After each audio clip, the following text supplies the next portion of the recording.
Hello, everybody. Thank you for coming tonight. Great to see everybody. I'm Matt. I work here at the library. For those who might haven't met, nice to see you. And today we have a really wonderful program. This is Stephen Robert Katz, who's come today. He grew up in Ware, Massachusetts, and then moved to Winthrop and was raised there.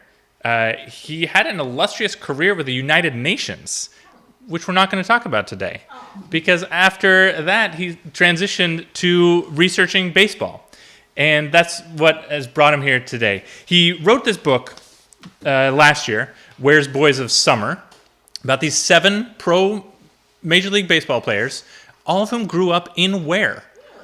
Didn't necessarily grow up. All of them were born in Ware, and including 2 players from the 27 Yankees team, known as Murderers Row. That was with Lou Gehrig and Babe Ruth. Just really an amazing story, and he tells wonderful bits about all of these people. I think you'll be fascinated.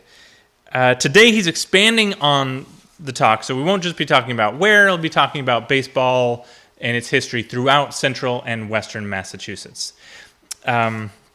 Before I forget, I want to make sure people know that in 2 days, we're having another really cool program here. A young gentleman who grew up in Pennsylvania, went to Middlebury College, and after he graduated, he didn't know what to do with his life, like many liberal arts grads. But unlike many liberal arts grads, he walked across the United States with a sign on his backpack that said, "Walking to Listen." His objective was to learn as much as he could about people, especially America, by slowly walking and talking to people. And so I think that will lead to an interesting conversation here on Thursday. That's 2 days, same time, 6:30. I just didn't want to miss that. But let's talk baseball, because the weather is perfect. And please join me in welcoming Stephen Robert Katz. Thanks. Thank you very much, Matt. And thank you all for coming out this evening. The weather has been fabulous. It's been finally baseball weather. I as Matt said, I was born in Ware. I grew up in Winthrop, but I now live in New York City. The weather in New York City has been terrible. It hasn't been baseball weather, but that hasn't put a damper on my enthusiasm. And of course, my team, the Red Sox, have been doing fabulous. So, we are indeed going to talk a little baseball this evening. The subject is baseball history in central and western Massachusetts, and as Matt indicated, it will really be an extension of the discussion of baseball history in Ware's Boys of Summer. Ware's Boys of Summer tells the story of 7 Major League Baseball players from the small town of Ware. It is a pretty small town. Ware, it's on the other side of Quabbin Reservoir from where we are now. And over a time span covering about 150 years, there have been 7 major leaguers. And when I discovered that, I thought that it was so astounding that I decided I had to write this story. So I did, and the result is Ware's Boys of Summer. But the time span covered by these major leaguers covers just about the entire history of the modern game of baseball. It begins in the mid-1800s with Candy Cummings, Ware's first major leaguer. He invented the curveball, and he was a great pitcher in his own right. And it extends all the way up to 1980s, 1990s. The most recent major leaguer from Ware was Billy Joe Robidoux, who was with the Milwaukee Brewers for about 3 or 4 years. Then he spent a year with the White Sox, and in 1990, it was his last year as a major leaguer. He hung up his cleats with the Boston Red Sox. So that time span covers the entire history of modern-day baseball, and in the book I deal with all of the big developments that occurred during this time span, and the 7 from Ware were witness to many of them. But to provide historical context for the area and the era from which these 7 guys arose, I devote the first chapter of the book to baseball history in Ware and in the surrounding region. So what I'm going to talk about today is really an extension of that. Now, to talk about the history of baseball in this region or any other region, you really have to start at the beginning. And that leads to two questions. Number one, where did baseball come from? Number two, how did it get here? Now, if you think that baseball, or the modern game of baseball, was invented by this guy, Abner Doubleday, in Cooperstown, New York, you might want to think again, because it turns out that it wasn't. Baseball had been around for a long time before Abner Doubleday was a twinkle in his mother's eye. But for many years, people did believe that baseball was invented by Abner Doubleday in Cooperstown. In the late 1800s, there were really two camps with regard to the origin of baseball. And I call them the Made in England camp and the Made in the USA camp. And the standard bearers of these camps, of these two camps, were these two guys.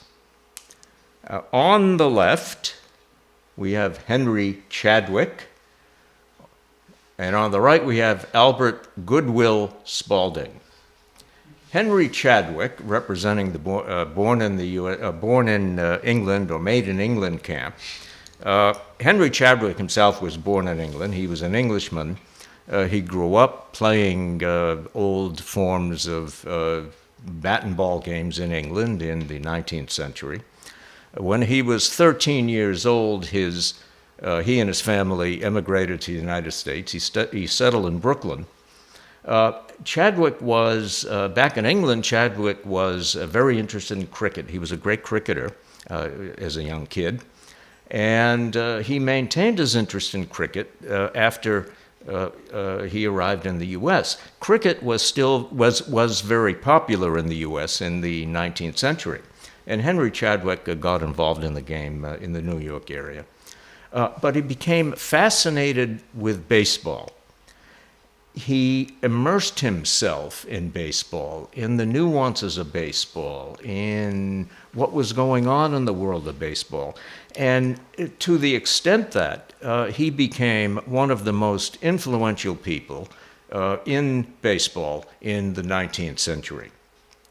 Now, Henry Chadwick maintained that the American game of baseball actually originated with the old English game of rounders, a game which he incidentally, and probably not coincidentally, played back in England when he was a child. And that was his position. Now, opposed to his position was our man on the right, Albert Goodwill Spaulding. Albert Spaulding was born and bred in the U.S. He had been a baseball player. He pitched for the Boston Red Stockings for a while, a precursor to the Boston Red Sox. He then went on to be a team owner, and then he founded a sporting goods manufacturing company. And the Spaulding name in sporting goods has become universal. Albert Spaulding took the patriotic route. Spaulding maintained that baseball didn't originate in that stuffy old country across the sea, the country from which we won our hard-fought independence 100 years before he was around. Baseball was invented in the U.S. It's a wholly U.S. product. So he represented the Made in the USA camp. Now, these two guys debated the subject in the late 1800s and into the 1900s. And they wrote letters to newspapers and newspaper columns, and they were making claims and counterclaims and rejoinders and counter-rejoinders. This whole debate playing out in the press and also in other forums. Around 1903, these two guys decided to set up a commission to look into the question, where did baseball come from, and settle the issue once and for all.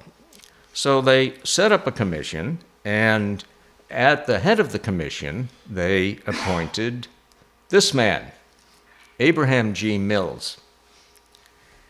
Abraham Mills was a lawyer. He'd also been the president of the National League, the National Baseball League. So he's probably a good guy to appoint, as good as anyone to appoint as head of this commission.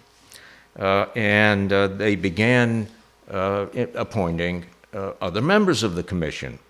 As it turns out, most of the members, or many of the members of the commission, happened to be partisans of the Made in the USA camp. But in any case, the commission got to work, and they started soliciting evidence and receiving evidence from various sources in the baseball world as to the origins of the game. And a couple of pieces of evidence that came into the commission's possession were produced by this man, this cheeky-looking character. His name was Abner Graves. Abner Graves was born in, wait for it, was born in Cooperstown, New York. He held many jobs. He eventually ended up in the field of mining. He was a mining engineer, and he ended up in Colorado, in the coal mines of Colorado. But Abner Graves wrote a couple of letters to some newspapers in which he stated most categorically that the American game of baseball was invented by Abner Doubleday in Cooperstown, New York, around 1839. And he went further. He said that he had been personally witness to the time when Abner Doubleday presented his concept of the game, presented the rules of the game, told people how the game was played, even drew a diagram of the playing field in the dirt and the ground. And he's the guy who invented baseball, according to Abner Graves. Well, these two newspaper articles came into the possession of the commission, and the commission, the Mills Commission, the commission considered them, and along with all the other stuff that they had. And around 1907, a few years later, 1907, Abraham Mills announced the verdict of the Mills Commission. And the verdict was, surprise, surprise, baseball was invented by Abner Doubleday in Cooperstown, New York in 1839. Well, that was great because finally we have an answer. The dispute has been settled and everybody can go home happy. Except that it wasn't true. But people continued to believe it, and they believed it for almost a half a century. In 1945, people began to think about this question again, and started to do some serious research into the origins of baseball. And the research went on, and it continues even to this day. There are people who are still writing books about the origins of baseball and the history of baseball. I heard a guy speak on the subject just last night in Springfield, who wrote a book on the subject. Now, the research found not only did Abner Doubleday not invent baseball in Cooperstown, New York, or anywhere else, but also that baseball did not evolve as a purely American game, that baseball did indeed have its origins in England. But they disagreed with Henry Chadwick's contention that baseball had evolved from the game of rounders. The research shows that baseball did not actually evolve from the game of rounders, although it did have English origins. So let's look at what the research has found. In the 1700s in England, children up and down the country were playing various forms of bat and ball games that took different names and different rules and different forms depending upon where in the country the game was being played. And again, it was a children's game. This wasn't a game that was played by adults. These games took various names. There was a game called stool ball. There was a game called trap ball. And there was a game called baseball. Now, here is a page from a publication of 1744 by the author John Newbery called A Little Pretty Pocketbook. This book by Newbery was a children's book. It's a book written for children and describes a number of different children's games. Among them was baseball. And this is thought to be one of the earliest, or if not the earliest, reference to the name baseball being applied to a bat and ball game that has been found. Now, this page is devoted to baseball. He has here a pretty little woodcut showing three young boys. This one here apparently getting ready to throw a ball. They're all standing by posts, by the way. That's important to remember in connection with the evolution of the game. This one's standing by one post getting ready to throw the ball. This one's getting ready. It looks like he's getting ready to hit the ball, but with his hand, not with his bat. And this one is standing by the third post.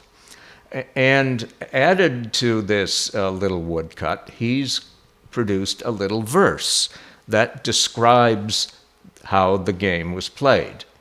And he wrote, the verse goes like this: "The ball once struck off, away flies the boy to the next destined post, and then home with joy." So that was baseball as early as 1744, and obviously earlier than that if it's mentioned in 1744, but it was one of several games that were played in England by children in the 1700s. When the English settlers emigrated from England to the colonies, they brought with them the memories and the traditions of the various games that they were playing as children back in England. And that began to play these games, they and their children began to play these games in the colonies. And of course, they were playing different forms in different places wherever they happened to settle. These games brought over by the English settlers evolved into a family of Americanized versions of bat and ball games that also took various forms and various names depending upon the region of the country where they were played. In the New York metropolitan area, by which I mean New York City and Brooklyn. Brooklyn was a separate city until 1898 when it joined New York City. But in the New York City metropolitan area, they played a game called baseball. It wasn't exactly like the baseball described by John Newbery in a pretty little pocketbook. But they did take the name, and the name almost undoubtedly came from the name of the English game.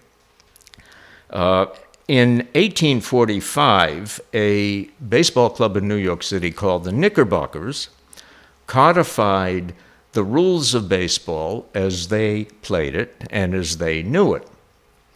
And these 1845 Knickerbocker rules became rules governing the game as played by the Knickerbocker team itself, because they used to play within each baseball club. They used to get 18 guys together from the club. That they weren't really yet competing with other clubs. But as they branched out to compete against other clubs, the 1845 rules began to spread. 12 years later, in 1857, under the initiative of the Knickerbockers, a bunch of New York City and Brooklyn clubs got together and established what was the first baseball league, the first baseball association, called the National Association of Baseball Players. And they came up with a new set of rules of this game of baseball, which were based on the 1845 Knickerbocker rules, but which further expanded and provide greater detail. At any rate, this version of the game became known as the New York game. It was the game played in New York City and Brooklyn and a few other areas. Meanwhile, up in Massachusetts and in New England, we were playing a different form of what we now know as baseball. It was called round ball. It was played in Massachusetts, played just about everywhere else in New England. In 1858, 1 year after the New Yorkers organized their league, the New Englanders, or at least the clubs in Massachusetts, organized their league. Was called the Massachusetts Association of Baseball Players. And it codified the rules of the game that they played, which was essentially round ball. And that version of the game became known as the Massachusetts game, to distinguish it from the game being played in New York. There was a third version, and these are generalizations because the names and the geographic designations were a bit fluid. But there was a third version called town ball, which grew up in Philadelphia and spread through most of Pennsylvania and to some of the Midwestern states in the South. Town ball was similar to round ball in New England, but it was generally believed to be a different game. So there were these three versions, all being played. But the New York game increased in popularity. And it spread. And as it began to spread, the first victim was town ball. New York game eventually took over the version that was played in Pennsylvania and Philadelphia, and town ball disappeared.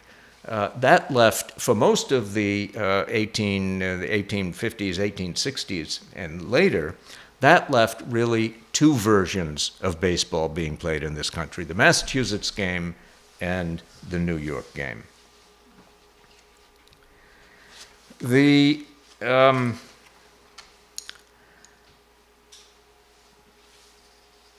Now let me describe the Massachusetts game, since that was the game that was played around here as well. I have here a diagram of the Massachusetts game. This diagram is from the collection of Albert Goodwill Spaulding from his papers and scrapbooks in the New York Public Library. It's a diagram of round ball, or the Massachusetts game. And the first thing you notice about this diagram is the layout of the field. The field was not laid out as a diamond, as baseball is today, and as the New York game was. The field was laid out as a square. There were four bases. They were called goals or bounds. They were 60 feet apart. This was first goal, of first base, second goal, second base, third goal, third base. Fourth goal was the equivalent of home plate today. The batter, who was called the striker, stood midway on the midway on the line between the fourth goal, or home plate, and first base. So the batter or striker stood right here. The catcher stood a good ways behind him. 35 feet in front of the striker stood the pitcher. The pitcher was called the thrower. And the pitcher would throw the ball to the striker, and the striker would try to hit it, and he probably would hit it. And by the way, in the Massachusetts game, there were no foul lines, so he could hit the ball anywhere. The striker could even hit the ball behind him. And he often did. It was a good strategy for the striker, because then the catcher would have to go scampering to try to get the ball, because it was a large area behind the catcher. And the other thing is, if the striker hit the ball, he could run the base. He could run anywhere. There were no baselines, so he could run all around the park, and the fielders would have to try to get him. Now, that brings me to the way in which the fielders had to get the base runner out. They got the base runner out by throwing the ball at him. And if they hit him, the runner was out. If they didn't hit him, the runner wasn't out. He would keep running or stay in a base, whatever the situation called for. That practice of throwing the ball at the runner was called soaking or plugging. A couple of other features of the New York game, of the Massachusetts game. The teams tended to be very large. There was no fixed number of people you had to have on a team. 15 seems to be a fairly common number, but they could be as many as 20 or as few as 12 or 13. So it was quite unstructured. So that, in a nutshell, was the Massachusetts game.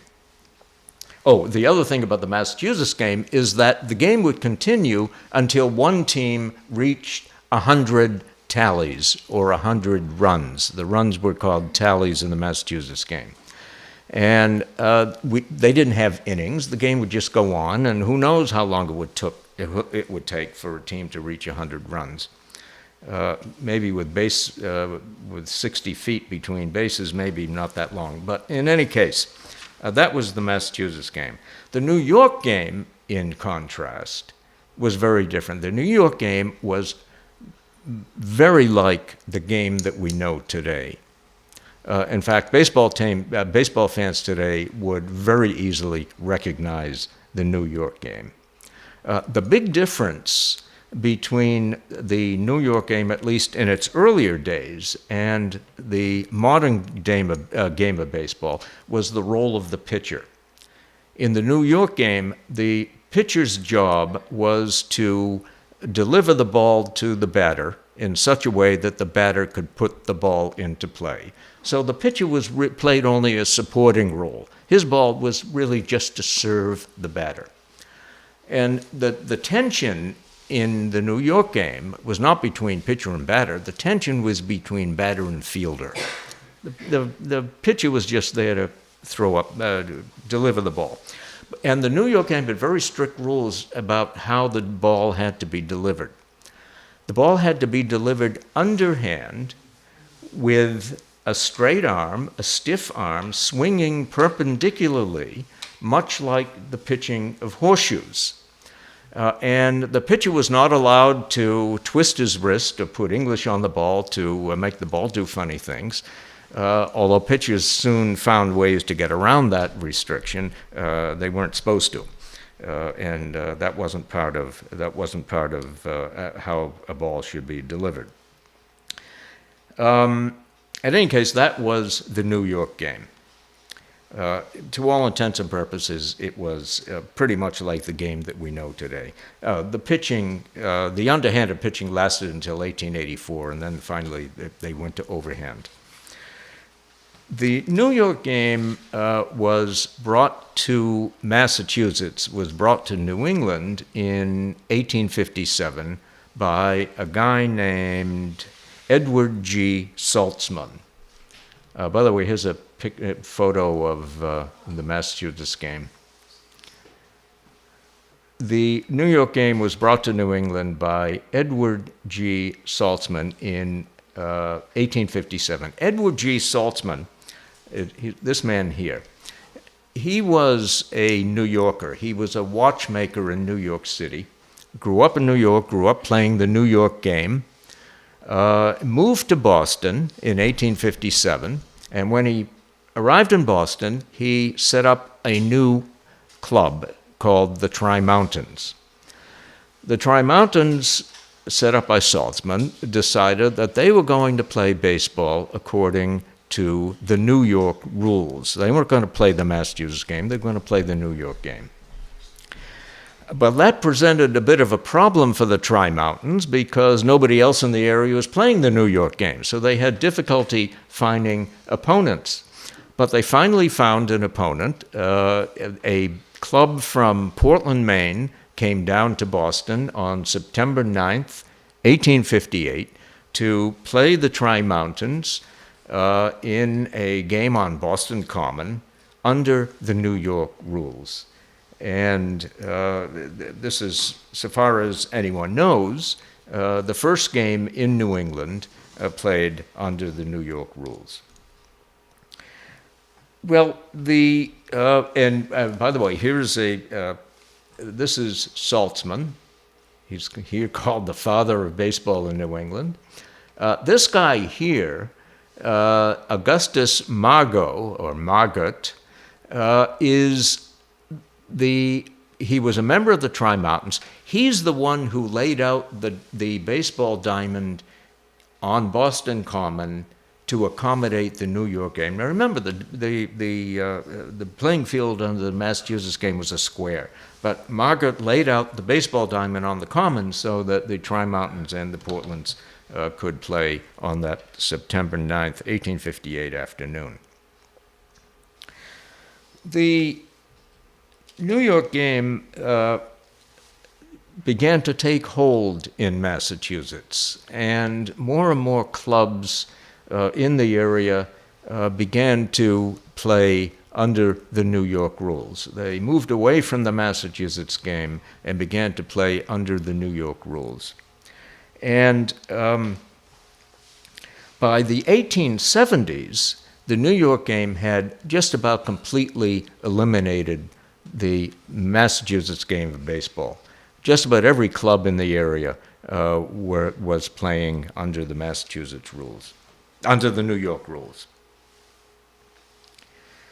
And the New York game, from that point onward, the New York game just continued to evolve and became the game of baseball that we know today.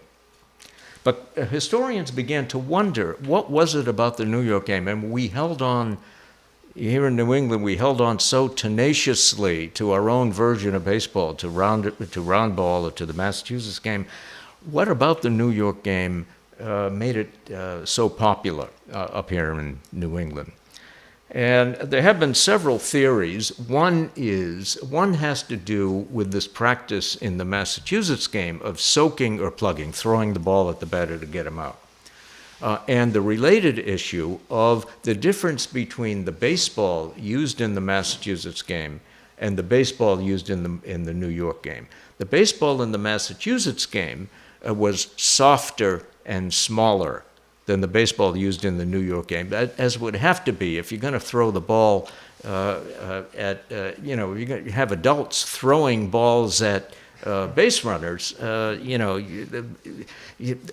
The Massachusetts game was bad enough to get hit with a ball like that, but to get hit with a ball as hard as the one that they used in the New York game would have been tough. So the ball was softer and smaller in the Massachusetts game, but the downside of that is that when you hit it, it didn't go as far. And you really couldn't throw it as hard or couldn't throw it as far. In contrast, the ball in the New York game, you could really wallop the thing. It would go long distance, and it could be thrown really well by the fielders.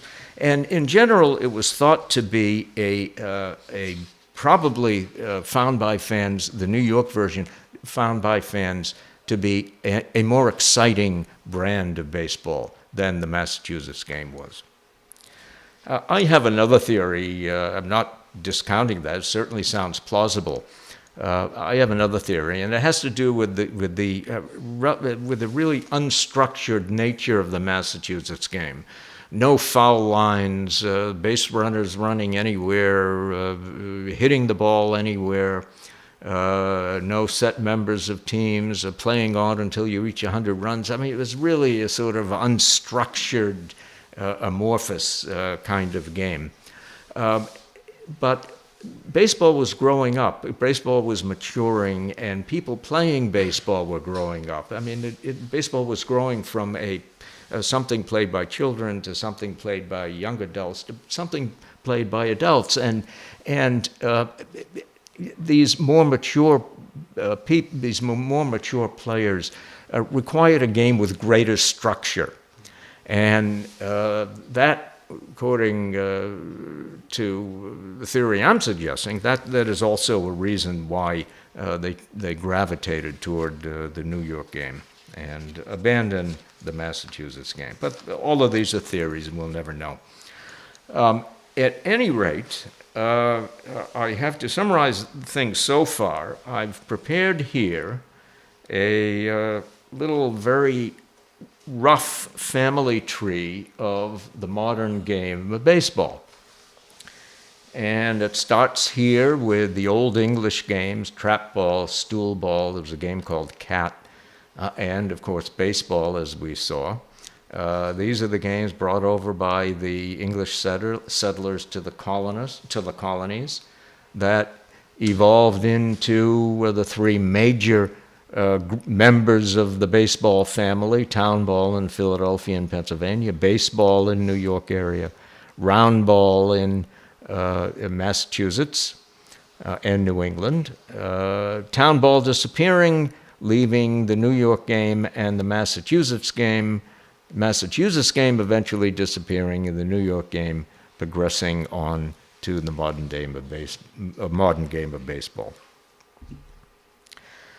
So let's look a little bit more closely about how baseball evolved in this area, in central western Massachusetts.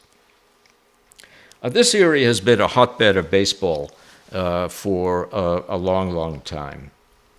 In 2003, a gentleman named John Thorne, who is the official historian of Major League Baseball, and yes, Major League Baseball does have an official historian.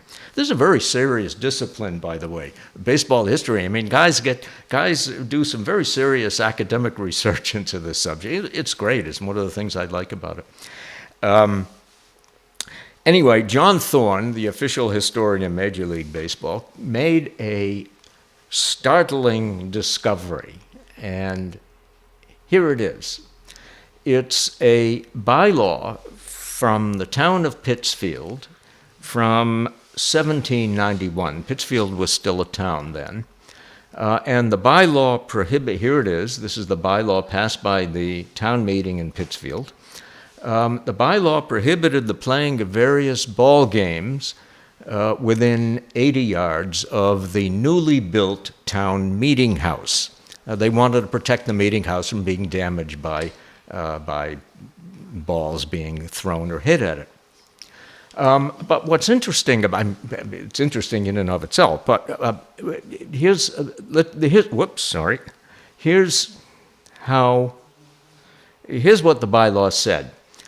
No person, an inhabitant of said town, shall be permitted to play at any game called wicket, cricket, baseball, football, cat fives, or any other game with balls within 80 yards of the meeting house. Wicket and cricket, as I mentioned, was quite popular in the 19th century and also the 18th century in this country. Wicket was a form of cricket. It was played with one. Cricket is played with two wickets. Wicket is played with one. And then we have baseball and also cat, which was another old form of game that was played here, but it was also played in England. Now, there are two interesting things about this. Firstly, if baseball was important enough to mention in a bylaw of 1791 in the town of Pittsfield, quite obviously the game had been around this area for some time before then. But the other thing is, I just got through explaining that baseball played in Massachusetts and New England was called round ball, or the Massachusetts game. It wasn't called baseball. So how come we have in Pittsfield in 1791 a bylaw talking about baseball? Well, John Thorne has a theory about that, and the theory has to do with the proximity of Pittsfield to New York. The New York form of baseball was played not only in New York City, but it eventually gravitated upward to upstate New York.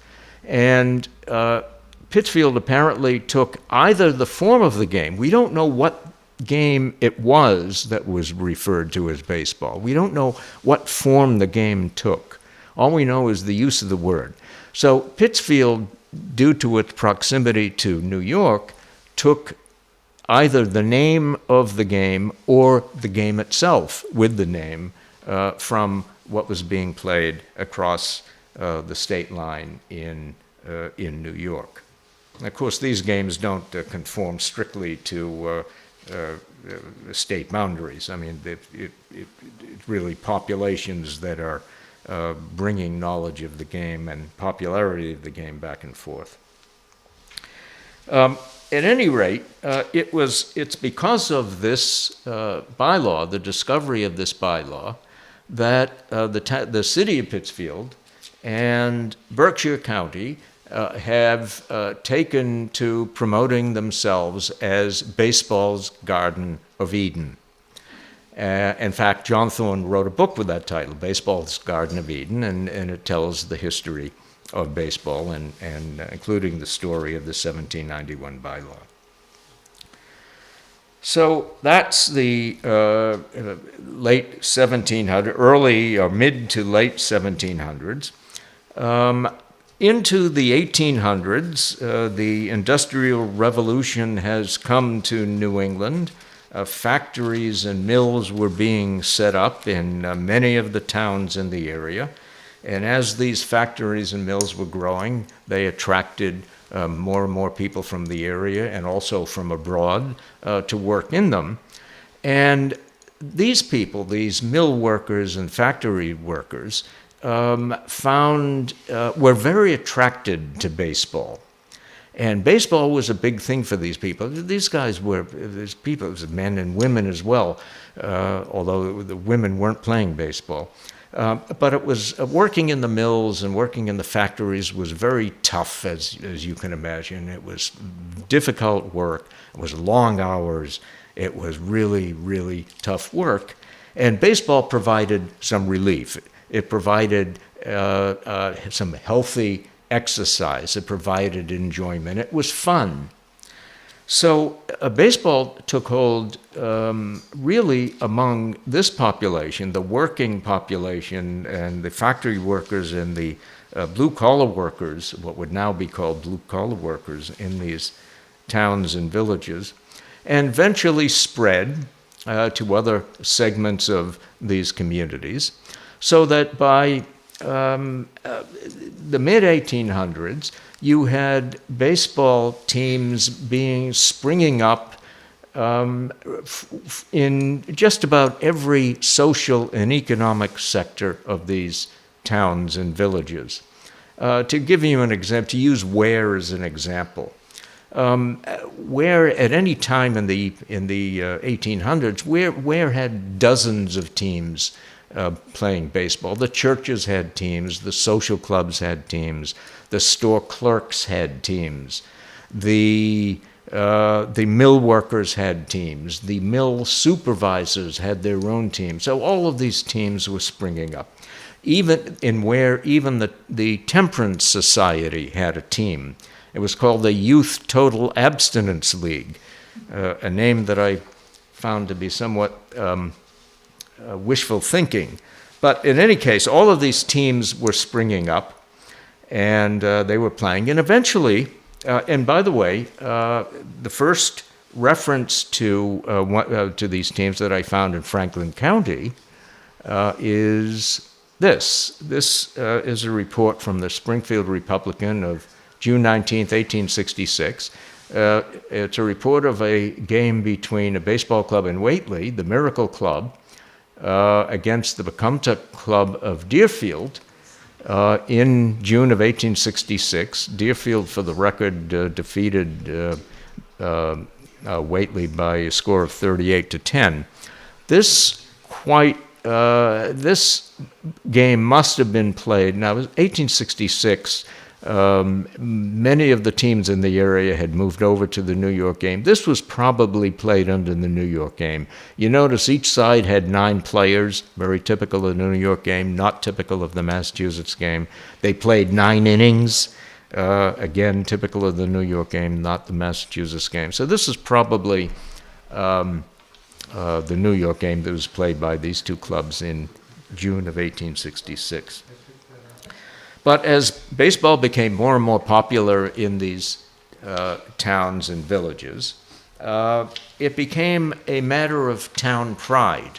And the towns began to form town-wide clubs representing the towns, carrying the banner of the towns in baseball competitions against clubs from other towns. And Ware had a very good town-wide club in the late 1800s, early 1900s, and it took various names. For a while it was called the Ware Alligators, and I tell the story as to, in the book as to how they got that name. But they were also called the Ware Wonders. The Ware town team in the early 1900s into the 1920s was really dominant in the region, so much so that the fans in Ware took to referring to their arch rivals, which were the team from Gardner, Mass., referred to the team from Gardner as the BVDs. The BVDs, because they were under Ware in the standings. Anyway, so baseball is continuing to grow. These towns are fielding teams. They're playing against each other. And the game is increasing in popularity. It's now becoming the game as we know it. And this entire tradition going back to the 1700s in New England and elsewhere in the country is the environment that gave rise to a number of major leaguers, and there are a number of major leaguers who have come from this area. I've already referred to 7 from Ware. Let me just mention a couple of them. One of them was, and by the way, this is the Mount Herman Baseball Club, founded in 1889. And I neglected to mention, here is the Northfield Town Club of 1907 to 1908, and I thank Matt for providing this photo to me. This is the Northfield Town Club. The names of the players are written below. Here are their names. You may recognize some of them. I've looked into the background of a couple of these guys, and here's what I found. Albert Cummings and Cecil Cummings were brothers. So Albert Cummings was right here. His brother Cecil, I think, is this one. The only guy's wearing dark. I don't know why that is. But in any case, these two guys were brothers. Cecil was born in 1890. He was a mechanic. Albert was he was born in 1891. Albert went on to be a house painter. He's 1907, so he's about, 16 years old here. So those are the Cummings brothers. There's a guy named Lee Howard, 1, 2, 3, third from the right. So Lee Howard is right here. Lee Howard was a farm worker. He was born in 1888. And the other guy I found something out about was this one, Sam Smith, 1, 2, 3, fourth from the left. So 1, 2, 3. This is Sam Smith. He's the oldest of the bunch. He was born in 1877. So he's about, He was about 30 here. He was a grocer. He lived on Main Street, by the way, and the Cummings brothers, the Cummings family, lived on, I'll tell you in a minute, lived on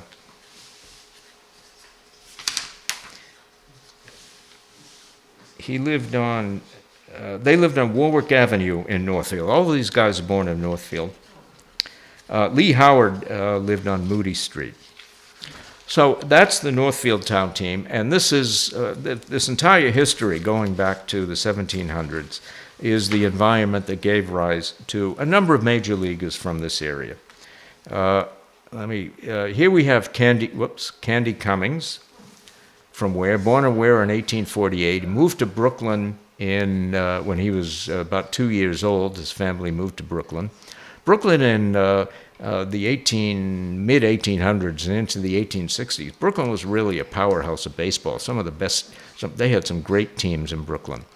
But he played, the Candy Cummings is in the uniform of one of the first clubs that he played for is a Brooklyn club called the Stars. This uniform is typical of the uniforms of the era, and particularly the bib. They wore these bibs with the club insignia, and this is the insignia of the Brooklyn Stars. Candy Cummings is known for having invented the curveball. He was also a terrific pitcher in his own right. After he retired, he moved to Athol and set up a paint and wallpapering business.